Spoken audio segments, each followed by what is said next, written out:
Hello, is my mic on? Yeah. Hi, welcome to the second panel. I'm sorry that we're running just a little bit late, but I think you'll agree that this is that this will sort of stimulate discussion. What we want to talk about here is a topic which has been very much in the news recently in Europe and is a big topic of strategic conversation, which is the concept of European sovereignty, sometimes called European strategic autonomy. We've done a volume on this that just came out today called Strategic Sovereignty, which is what we've decided to call it because we thought it needed another name. How Europe can regain the capacity to act. And what this volume attempts to do, it was a sort of project that was initiated by 8 of the member state governments plus the European External Action Service that asked us to look at the problem of European independence to act across a range of different issue areas, including artificial intelligence, defense, hybrid threats, economic sovereignty, and multilateralism. And so I would encourage you to pick up the volume and to check it out. I think it's the beginning rather than the end of a project because obviously the issue of European strategic sovereignty is going to be one that continues. But we thought it would be very helpful, in part for us, since we have to keep working on it, but also for the audience to get some perspective from some practitioners and some observers about what the problems are in terms of Europeans' loss of sovereignty and independence. It seems to us that it's becoming increasingly clear that Europe is losing or realizing that it has lost sovereignty and independence from China, from Russia, from Turkey, even from the United States, and that a new great power competition is emerging in which different players are increasingly constraining Europe's freedom to act. This was obviously most brought home recently when one of Europe's signature foreign policy achievements in the last 10 years, the Iran nuclear deal, was overturned by the new U.S. presidential administration, and it turned out that Europe had very little power to do very much about it. And that was despite the fact that Europe was quite unified on the question, and that Europe had seen it as a critical element of its foreign policy and something that was very important to European interests. So I think what we'd like to do is to get the panel to think about what is the problem of European independence, Europe's eroding sovereignty, if they agree, and ways in which, in the spirit of creating new action points, how Europeans can rebuild or maybe build their independence to act independently and strategically. I don't think we could have a better panel to do this. On my far left, we have Augusto Santos Silva, who is the Minister of Foreign Affairs for Portugal, so I'm sure he deals with these issues every day. Next to him is his colleague, Miroslav Lajčák, who is the Minister of Foreign Affairs for Slovakia and has been very helpful to us on this project, so thank you. On my right is an ECFR board member, Andrzej Olechowski, who is the former foreign minister of Poland. And on my far right is Shahin Vallée, who is an economist at the London School of Economics and has to struggle with not having been a foreign minister on this panel. But I feel as if he'll manage it and maybe someday he'll come back as one. So if we could start with you, Augusto. Yeah, the mic is right there. Yeah. Thank you very much, and thank you for the invitation. I don't know if Europe is losing sovereignty. I have some difficulty to understand what really means the idea of European sovereignty, but I do think that there is a risk of Europe losing influence in the world, and this is good news for hard powers and bad news for the world and bad news for the most important of our common multilateral agendas. So I think first Europe has to have the clear awareness that we all need Europe to lead some of the most important multilateral agendas, the climate change agenda, the sustainable development goals, the agenda for promoting the international trade, the agenda for cooperation, the agenda for the reform of the United Nations. So we need more Europe there. And I think there is grounds to have an European approach because our interests are generally the same. Our interests of the European member states. If I think of Portugal and Slovakia, of Portugal and Poland, of Portugal and Germany, even of Portugal and the United Kingdom, I would say that our main interests in terms of our positioning and our role in the international order are really the same. And we can build an European agenda on foreign policy on these common grounds that we have. Of course, to finalize my first comment, I would say that there is a precondition or a sine qua non condition to do so. And this condition is Europe must open more itself to the world. We cannot ignore that 1.4 billion people live nowadays in China. We cannot ignore that 1.4 billion people live now in India. We cannot ignore that Africa will double its population in the subsequent 3 or 4 decades. We cannot ignore Latin America. So we have to develop the existing partnership and we have to redefine other partnerships with these strategic regions for Europe. And of course, from a Portuguese point of view, I would point out that immediately, perhaps the most urgent partnership to redefine and to improve is our partnership with Africa. Because of the neighborhood, because of the proximity between the two continents, because of our common commitments, for instance, in the Abidjan summit between AU and EU, and because the destinies of the two continents are, in my view, so linked that we cannot ignore that fact. So I would say we have grounds to build upon which we can build a common European agenda, formulate it in terms of a common foreign policy, and improve the role of Europe in the world, because the world needs much this improvement of the European leadership. You said that, just to follow up a little bit quickly, you said that Europe is losing power in the world. Why is Europe losing power in the world, in your view? Well, because of economy, because of demography, and because of the current state of affairs in the world. Because whenever there is this logic of antagonism between two superpowers or three global powers, whenever the agenda of international relations is put in terms of antagonism, in terms of zero-sum game, as it is put right now, mainly by the United States and by China, the room in which Europe can play its own game is narrowing. And this is the main reason. So we have to combat this.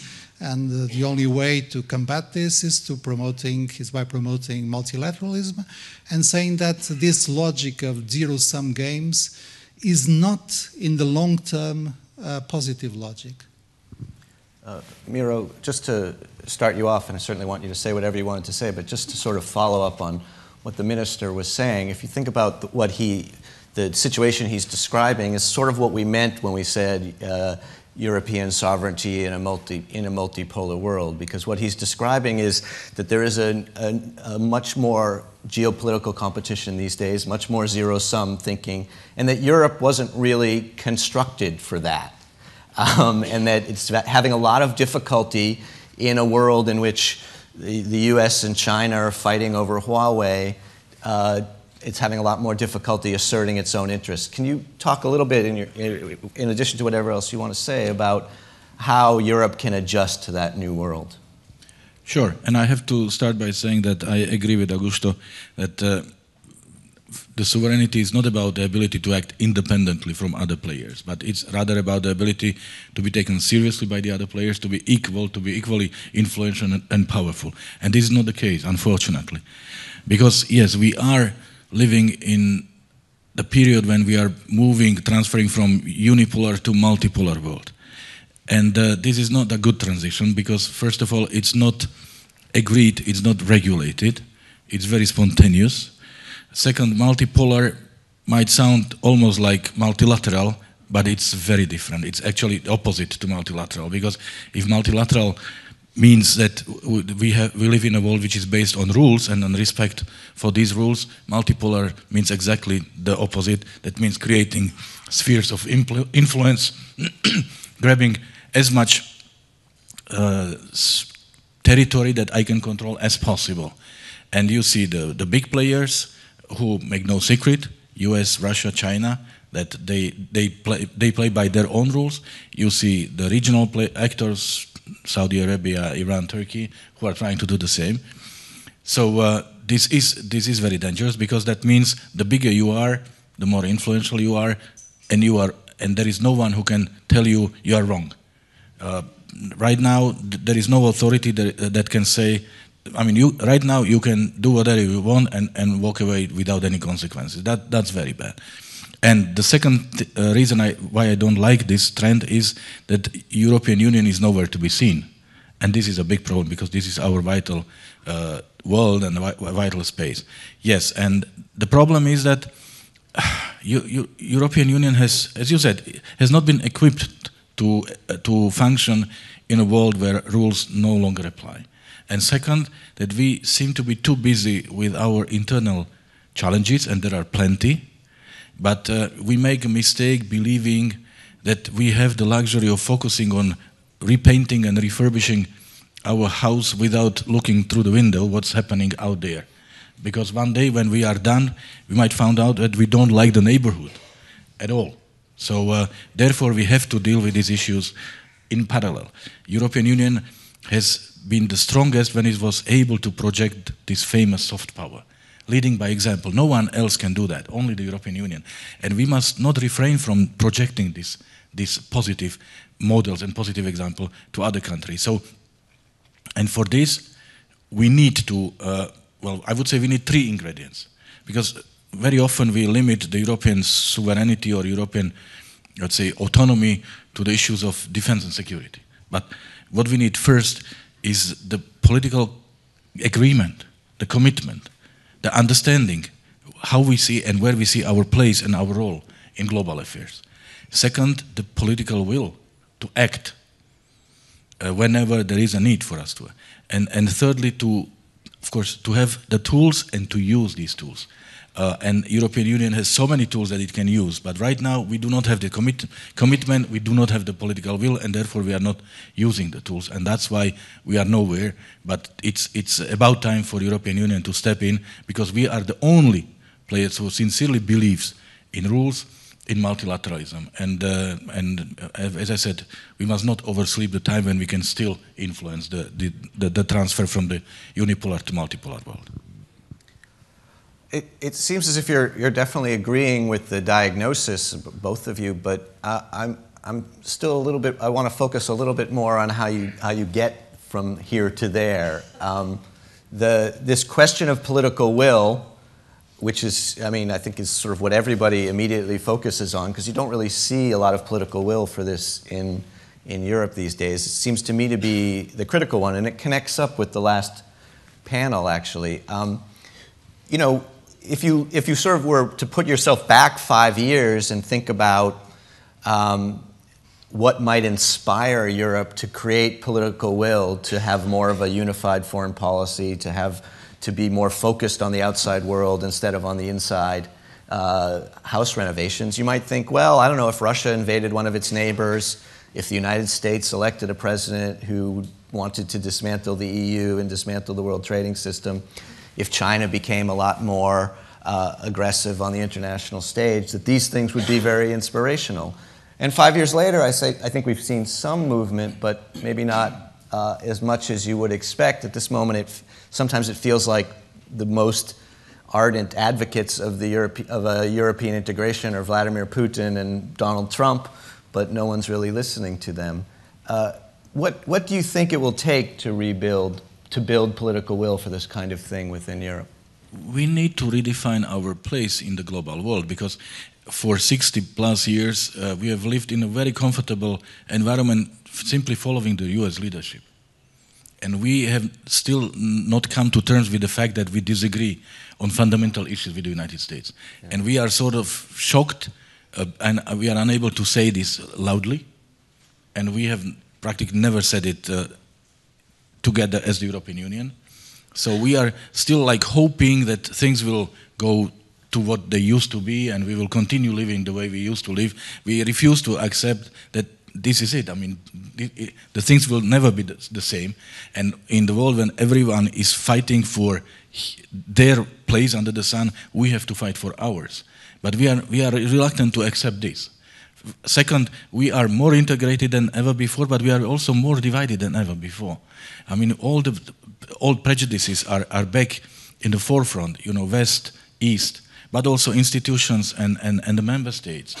So we spend more time fighting against each other rather than, agreeing. And when we agree, it's usually the lowest common denominator. So, and particularly in the foreign policy. 5 years ago, if there was no agreement among the 28 because of me, I would be totally ashamed and I would ask myself, what have I done wrong? But now you have member states who come deliberately into the room to say no, and then they proudly announce it to the media. There was no agreement because I said no. So and we need to address this, but we are too gentle, we are too nice. So we really have to lock ourselves into a room and to discuss and to rediscover what is European Union about, what is the world we live in, where do we see our place, our role. We should not try to impose the vision of part of the European Union on the rest of the European Union. It has to be our common vision and common understanding, because this is the only situation when the European Union is strong, influential, powerful. Thanks. Andrzej, that's a good segue to you, because when Miro was talking about countries that proudly say no, and when he was talking about countries that won't say anything bad about the U.S. president, I was sort of thinking of Poland. I'm not sure he was, but so I won't put words in his mouth. But I'm wondering if you can give us the perspective from Poland. I know you obviously don't represent the government, but about whether there is actually even a desire for the type of thing that Miro was talking about. Okay, I'll get to it at the end. Sure. Maybe you'll forget your question before I get there. Anyway. Oh no, that won't work. No. I wanted to say first that sovereignty, in my mind, is the ability to take an independent decision and implement it. Okay, not only to take this decision, but being able to implement it. European Union was never sovereign in that sense. Sovereignty counts in three areas for us, that is military, political, and economic. Militarily, we were always relying on assistance of United States for convenience, because it's less expensive, because NATO was and is such a successful alliance, so there was no need to do any additional effort. But also because, and I'll come back to this divergence on the importance of transatlantic relationship. In political era, it's basically because we disagreed completely. We very often disagree on political issues happening in our neighborhood. Countries have traditional views of their neighborhood, they diverge on them, and so on. It is remarkable that we were able to get together on Russia in a way that we got, okay, which is also a good premise to build future elements of foreign policy. In economy, because we have unfinished financial institutions and because we have laws which are not adequate for today pretty brutal and dangerous times.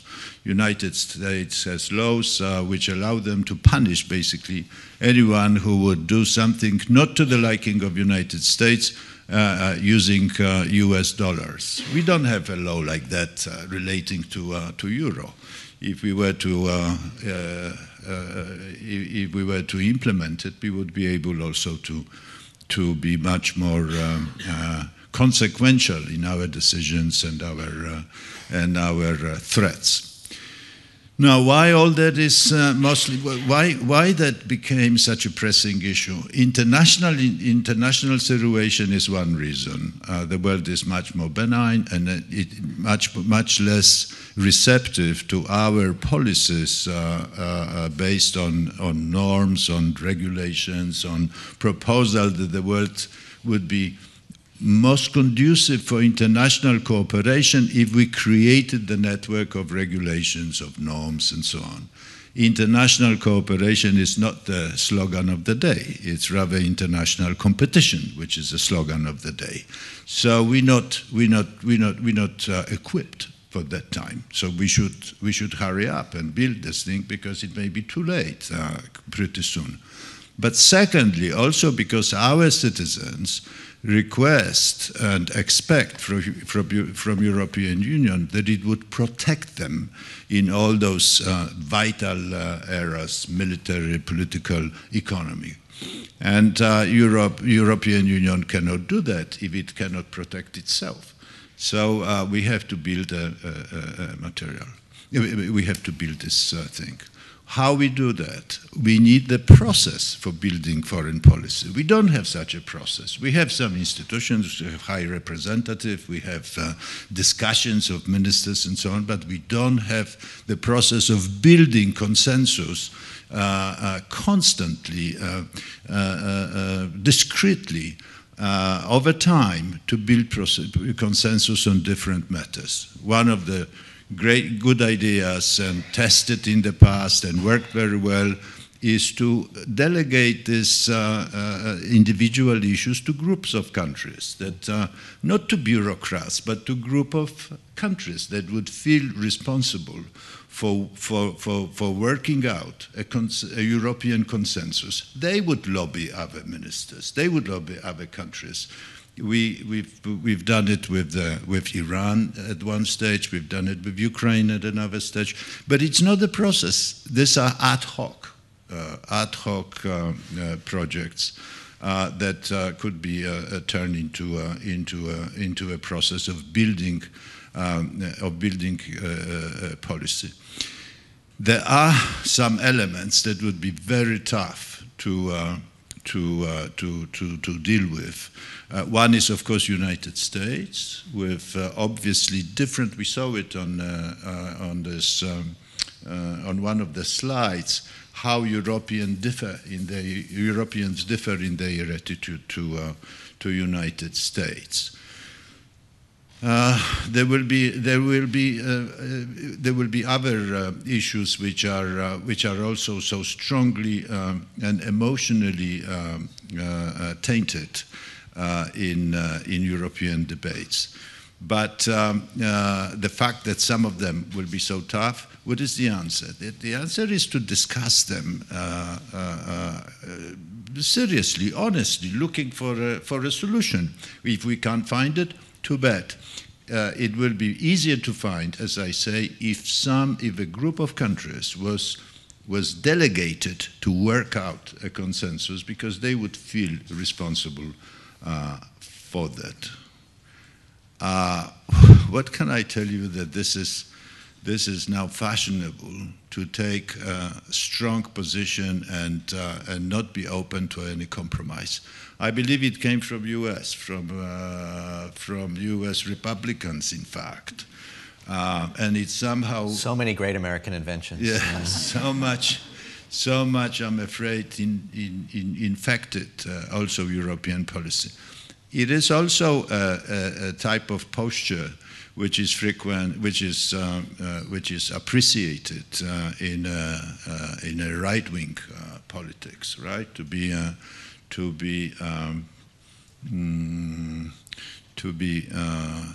stay on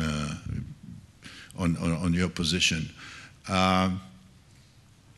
In Polish, in case of Poland, we have also this tradition that it's better to die than to get into a compromise. That's been a very successful policy so far. It's not that successful, but it is said that it carries the Polishness throughout ages. So I can't help. I think also Poland, as every country in European Union, has only certain has limits to its resistance to other countries. Insisting on and proposing compromise, with one exception, which is an election of Mr. Tusk to any international position.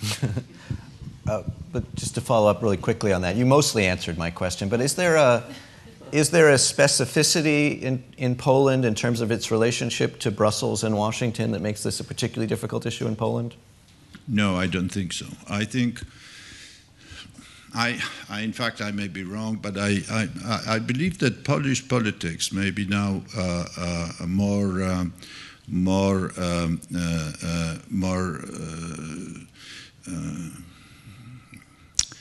that Poland will be now more. I'm sorry, I'm just missing the word. Reasonable. Yeah, yeah.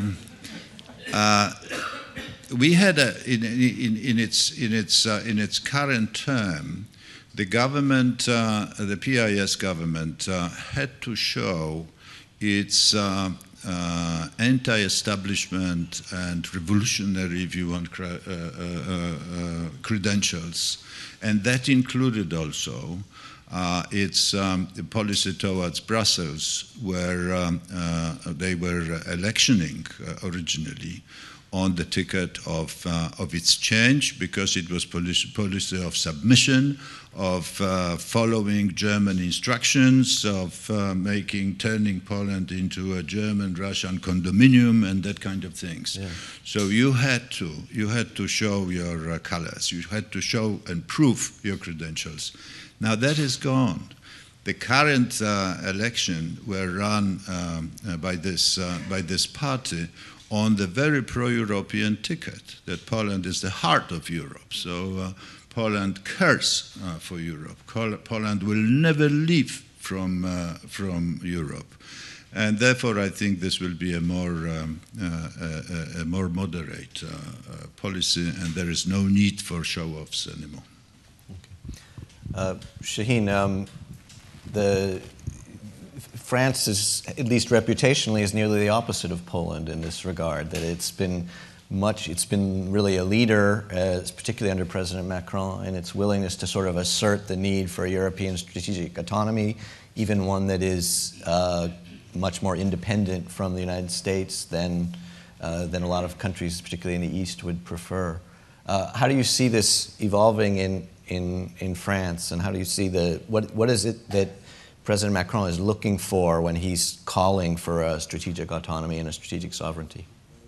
No, I think you're right that France has historically had a particular view on this issue, but I was quite pleased to hear from the previous speakers that the issue of the US was recurrent.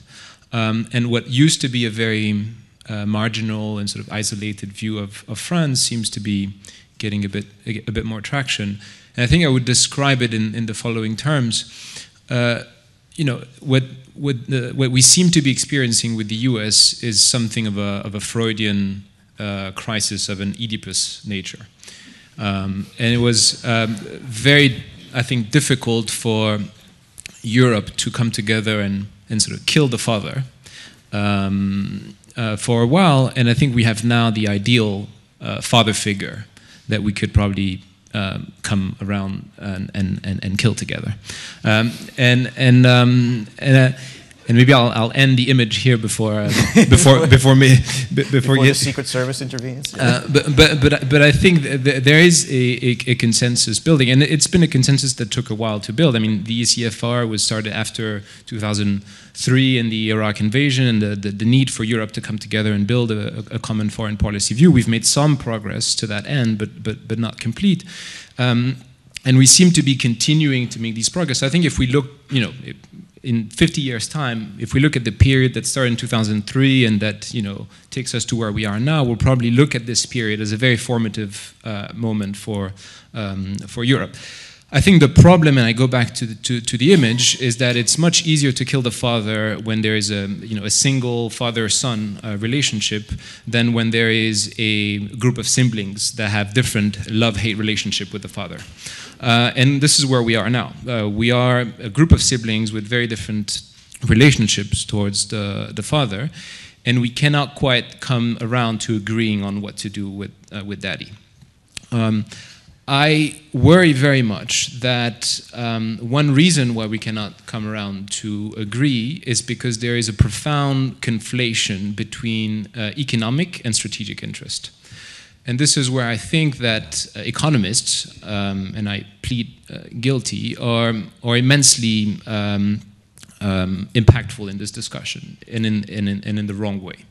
Very often, and I could name the cases, we pretend to take decisions of a strategic nature when they're in fact decisions that are either informed by a certain economic ideology, the perceived corporate interest of our national champions or of our national champion sectors, or finally the prospect of accruing economic gains either over our neighbors or international. So I think one issue is this conflation between economic and strategic interest. And I think the last one is probably deeper, is deeply rooted in the fact that we have very different historical and national traditions. Earlier, we went on discussing the words that don't translate very well in other languages. Saudade, the Portuguese word, does not translate very well in other languages. Spitzenkandidat does not translate very well. The French word that does not translate very well in other languages is grandeur. And we haven't really we just don't accept it. We understand it. And we haven't really managed to convey what we really mean by this word. And I think Macron has taken some steps in making that word a bit more concrete for many, but I don't think has nearly convinced as many people as he should yet. Yeah, thank you. Maybe we should have called the book European Grandeur. That might have helped. Translation. Yeah, it's helpful actually that Shahin mentioned the economic piece, because we have a piece in this book which is really an effort between ECFR and Bruegel, which is an economic think tank in Brussels, to bring together the two pieces that Shahin was talking about and to think about how the economic tools and the security tools relate to each other and need to use each other to reinforce. And one of the conclusions from that chapter, which I want to sort of formulate as a question to the panel, will be my first question, but after this question, I'll move directly to the audience for your questions so we can gather some for you guys. So you can think about it for a while, and Andrzej can just avoid it altogether. But the question is that the chapter concludes that one of the ways in which Europe is really disadvantaged in the new world of geopolitical competition is that it unlike the US or Russia or China, it really has no mechanism, it's really not constructed to integrate its economic and its security tools. That a lot of the most successful European Union policies have been economic tools which have been pushed to Brussels, principally trade and competition policy and a few other policies. But largely speaking, the geopolitical tools, the foreign policies have been retained in the national capitals and have been decided through the Council and through intergovernmental processes. We all understand why this compromise was made, but it also seems to be the case that it creates a structure which is not well suited for the geopolitical competition that you guys talked about. So my question to all of you is, what does Europe need to do in order to better integrate its economic and political tools so that it can compete with countries like Russia and China and the United States, which do this much more naturally? But you can hold on that question. I'd like to go to the audience and see if there are questions there on this topic or any others. Okay, right there in the north. We'll take a couple and then we'll come back to the panel. Thank you. My name is Georgi Pirinsky. I was a member of the European Parliament for the past 5 years. My question is to Minister from Portugal. Back 2 years ago, Prime Minister Costa made a very impressive speech before the Parliament in Strasbourg, making the case for sovereign democracy. Using the example of Portugal, how it came out of the program it was in, by standing up to the Commission, not accepting austerity, but rather making the case that Portugal, remaining faithful to the basic commitments of a member of the European Union, fought and successfully developed its own sovereign way of getting out of the problem by stimulating growth, by raising wages, etc. Coming to the foreign policy challenge, which Mr. Shapiro mentioned as to how do we mesh the economic with the strategic, wouldn't it seem logical that the first step is building a democratically better functioning union by better balancing the national with the supranational? Because if you want to come around a common foreign policy position, you have to have citizens who are committed to Europe in the active way. The previous survey we were shown by Susie Dennison made the point that 75% of the people think that the system is broken. Shouldn't we ask ourselves in what sense it is broken? Obviously it is broken because citizens don't feel that the union is working for them. And that is where I believe we have to begin. Because if you're talking about European sovereignty, in the sense that was made by Minister Olechowski, that is taking your own decision and making it work, clearly no one is totally sovereign. You have to take into consideration the other players. But you have to have a process from the bottom up which permits, when the council sits down, to be represented by governments that have the backing of their citizens, that are committed to a vision of Europe that is truly democratic and working for better balance in egalitarian terms, and able to come around a common foreign policy position. So my question is there a lesson for us all in Portugal's experience building on sovereign democracy, which should evolve into European sovereignty? Thank you. Maricha up here. Just in front here.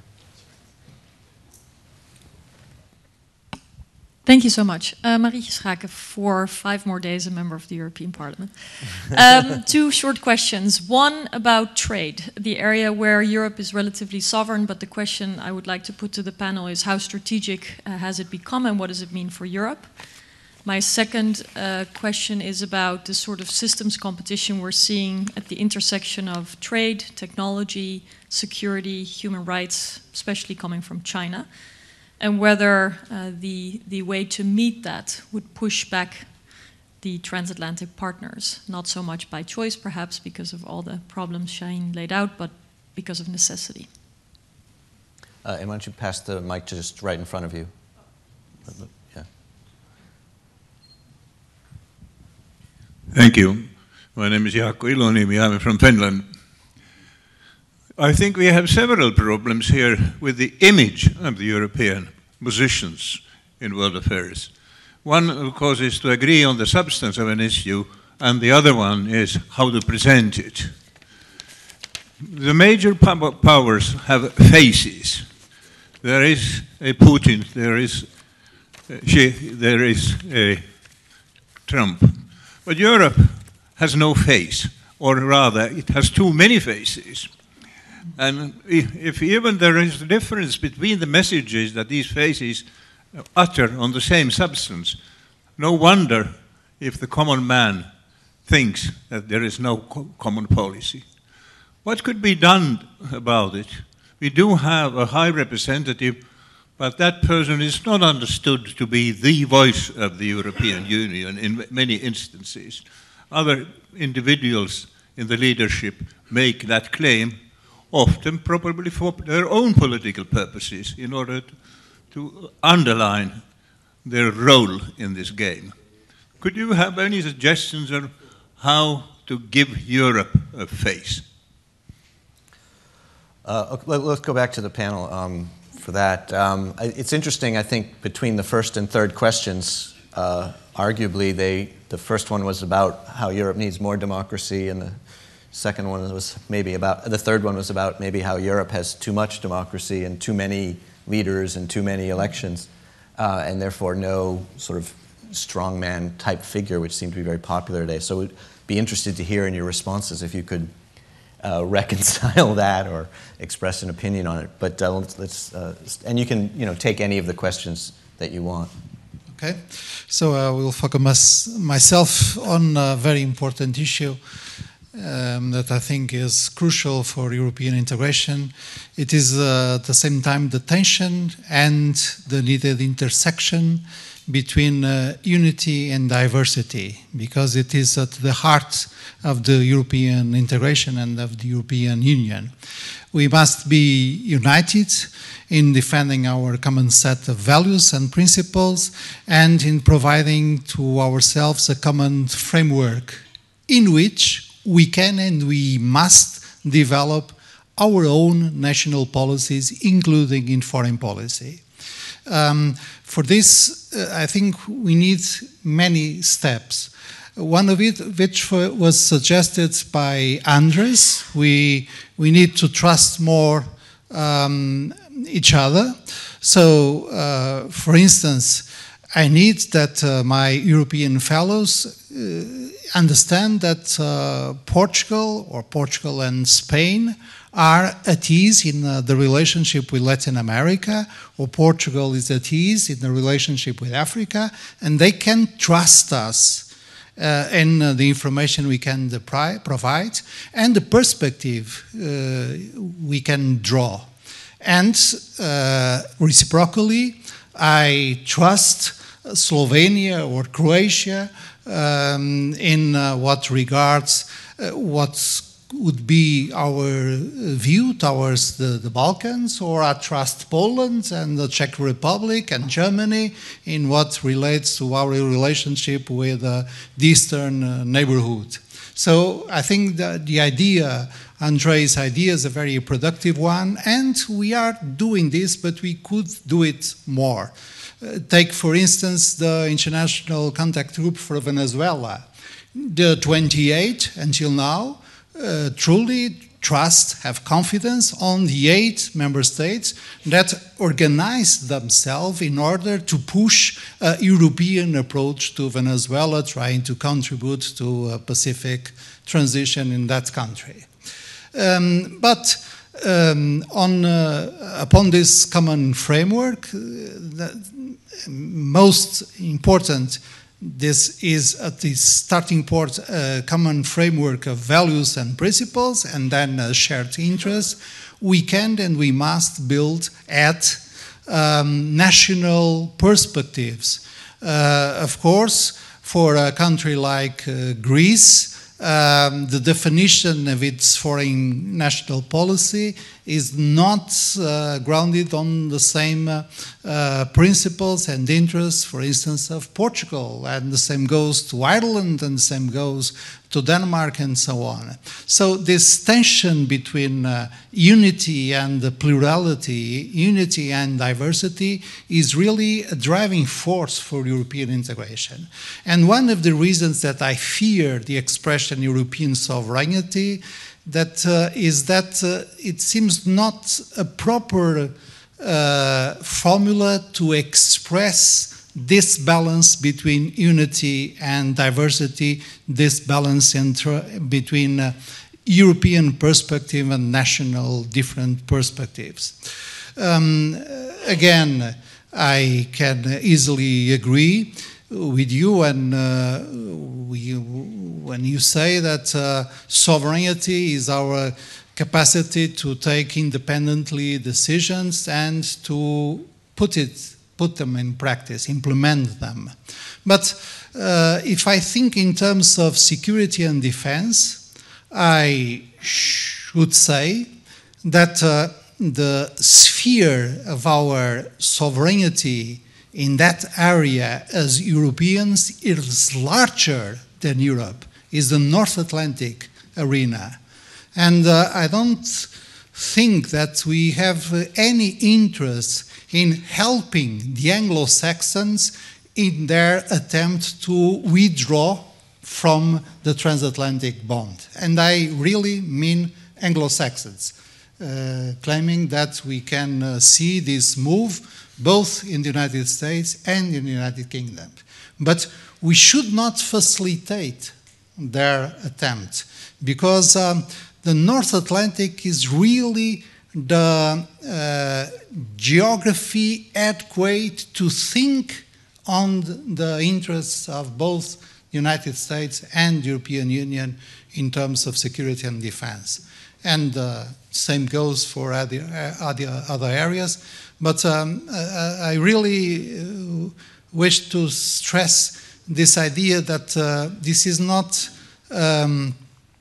we don't need a process of de-emphasizing national interests, subsuming them into the European perspective and an European face and the European process. We need a more sophisticated and more complex dynamics by which we can couple the European approach that is ours also in terms of foreign policy and our national diversity, of history, of interests, of purposes, and sometimes our divergence, because we also have divergences that are explained by geopolitical reasons. So unity, even between Portugal and Spain. So unity through friends. Diversity. That's yes. That's a good title for a future book. Thank you, Miro. That's the Latin form. And again, I will agree with Augusto that we should trust each other more when it comes to our particular expertise that comes from our historical experience. Because sometimes, or most of the times, we act as if the bigger you are, the smarter you must be, and it's always the same group of countries who make decisions of every issue that we are dealing with. So I would gladly follow your lead on issues where I know that you know much more than I do. I don't think we are in a shortage of procedures or tools. What we are lacking, and again I will repeat myself, is the unity and the political will. During the previous 5 years, European Union, established itself as a leader on important issues such as the Iran deal, and it was respected by everyone. Or, Catherine Ashton made something that was almost impossible to do. She established a regular dialogue between the Serbs and the Kosovars. It was almost boring to see them coming to Brussels to discuss. Right now, we see a heavy erosion on both. But what is even worse, that we are refusing to play our role even when no one else is trying to compete with us. And here I am speaking about enlargement. What we do on North Macedonia is a shame. It's a suicide of European credibility. Basically, trying to come up with excuses why not to respect our own policy, our own rules, when our partners are playing by these rules. North Macedonia is well represented. No, but it's not about North Macedonia, it's about us. Yeah. It's about our credibility. And it's so funny when we have this discussion, when we are crying that, look, the Turks are there, and the Russians are there, and the Chinese are there, the Saudis are there. because we've decided not to be there. So this is what we have to do in the first place. Second point I want to make is about the image. And I remember before the Lisbon Treaty entered into force, we were asked a couple of times in the councils, do we understand that this would mean that we all step back so that we make space for the European Union High Representative on Foreign Policy, for example? And everybody says, yes, of course we understand that. Is this happening? No, it's not. So these are difficult times and people want to follow strong leaders. European Union does not have strong leaders, but it's also because we don't want them to be seen as strong. So my suggestion would be really for national leaders, foreign ministers, the prime minister, to step back and to let the faces of the European Union to do the talk and to act so that they will be recognized. And I think we will all win out of it. And the third point, this Oedipus complex, that it's a great line, and I agree, it is there. But and this is a serious problem that up until Trump arrived, the US made sure that we were united. And they had us where they wanted to have us. And it was so easy to follow. Now we have this dilemma, really existential dilemma. Do we follow the US or do we follow our values? And I'm afraid it will be even more difficult than ever before to be united on the most important issues because, and let's face it, there are member states who do not feel 100% safe and secured. They are afraid that they might be attacked by Russia. You may agree, disagree, but the feeling is there. And they know that if this is to happen, they can only turn to the United States. And therefore they will demonstrate their loyalty to Washington more than their loyalty to Brussels. And this is also an elephant in the room, something we need to discuss. In your Foreign Affairs Council meetings, do you discuss how Europe itself can make those countries feel more at ease and can serve that purpose to at least a certain extent that Washington is currently serving? You don't want me to comment on what we discuss in Foreign Affairs Council. I do, but maybe you don't. I think it's a waste of potential, a waste of the intellectual potential. We meet like a group of political analysts. We discuss what's happening in the world, but no policy conclusions, no action to be taken, no lines to follow. You can ask yourself after the discussion, what was it about? Why have I just spent the whole day here? So this is one of the mistakes we make. That does sound vaguely familiar. Anja, especially if you could address Maricha's question about trade, because I don't think we've discussed that at all. Two words on trade. Trade presents really a very difficult dilemma for European Union. Europe, under the name at that time of European Economic Communities, joined united after some reluctance. Remember Europe, Fortress Europe, joined United States in building a multilateral rule-based system in which, and this is the key assumption, nobody is sovereign. That's the system that completely eliminates sovereignty. Everything is so interlinked, so based on reciprocity agreements and so on, that nobody is sovereign. And that system is being now, on one hand, exploited by cheating China, and on the other by nationalist projects of United States. In trade, the European Union is the biggest dog. So if it joins also in departing from the system will go down.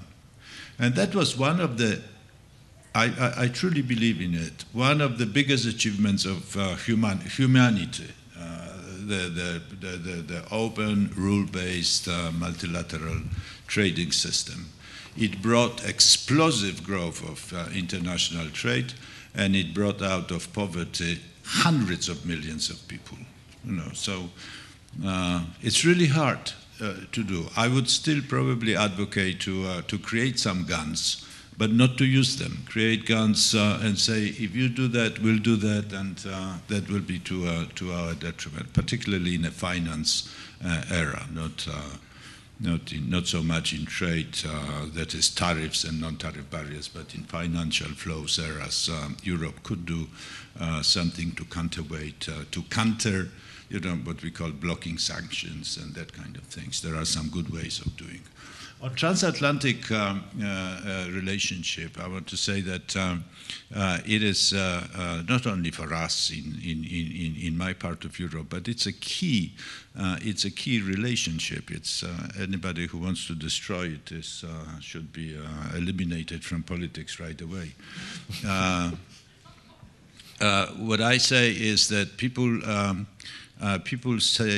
see too often any European effort to beef up its cooperation in the area of defense as being directed against NATO, which is wrong.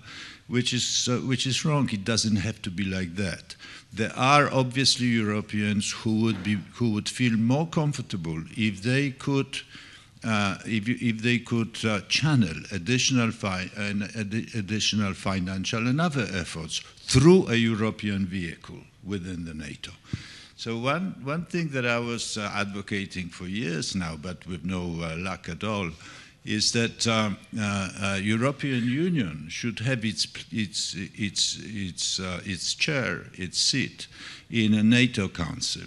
In modern warfare, European Union brings assets to which are valuable in modern warfare. And should European Union be there, there would be that could open very interesting avenues of beefing up European cooperation, and without the danger and fear that it would be distracting NATO. Shahin, you have the last word, and if you could perhaps address the question that I asked. I don't think anyone else addressed it on the integration of economic and national security tools. Yeah, maybe I start with that. And I think the simple and maybe simplistic answer to that question is the question of transfers and redistribution. I think it's very difficult for Europeans to abandon this conflation of economic and strategic interests without this tool. And we've seen in other areas, for instance, in discussions around the euro, that basically Europe stumbles always on the same notion of redistribution and transfers.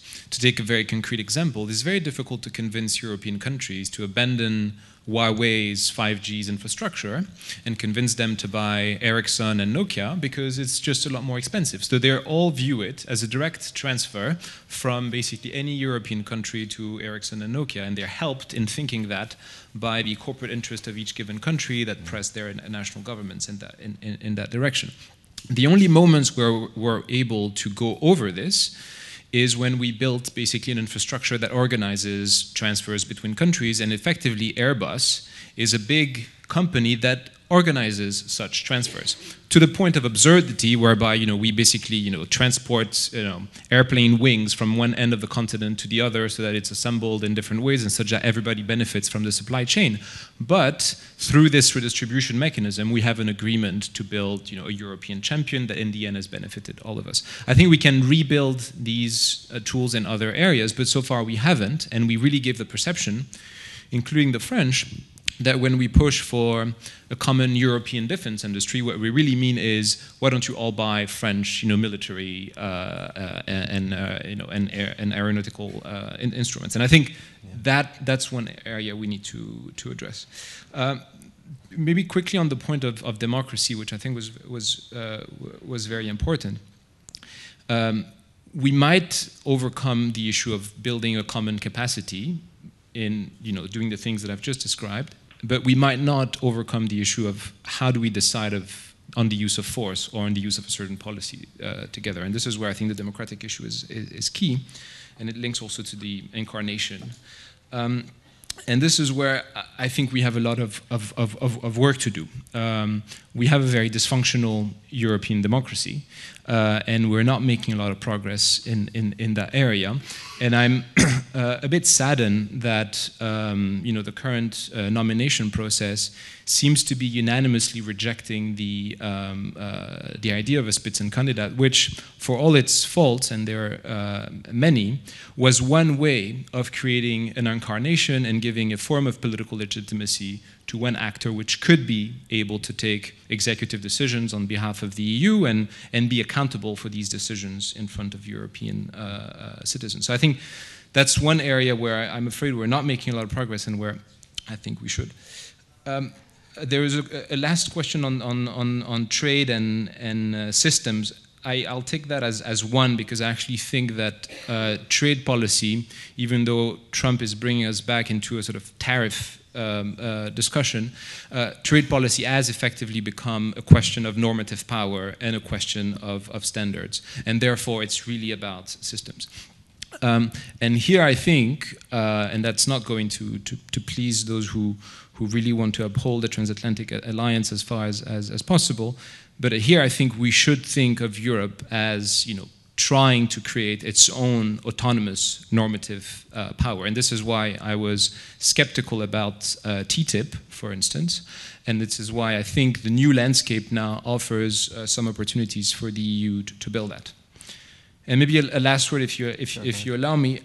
I would feel bad not to mention nuclear deterrence, which somehow hasn't been part of our discussion. And as a Frenchman, I thought I should. And I think what I'm going to say is going to guarantee that I'm not invited back in any other capacity as an LSE economist. I really think France should think more openly about the mutualization, in a way or another, of nuclear deterrence. And I think that's one way of potentially making some of the countries on the East more comfortable that when we talk about European military integration, we're not only talking about a self-serving process, we're serious about extending the nuclear umbrella to the EU as a whole.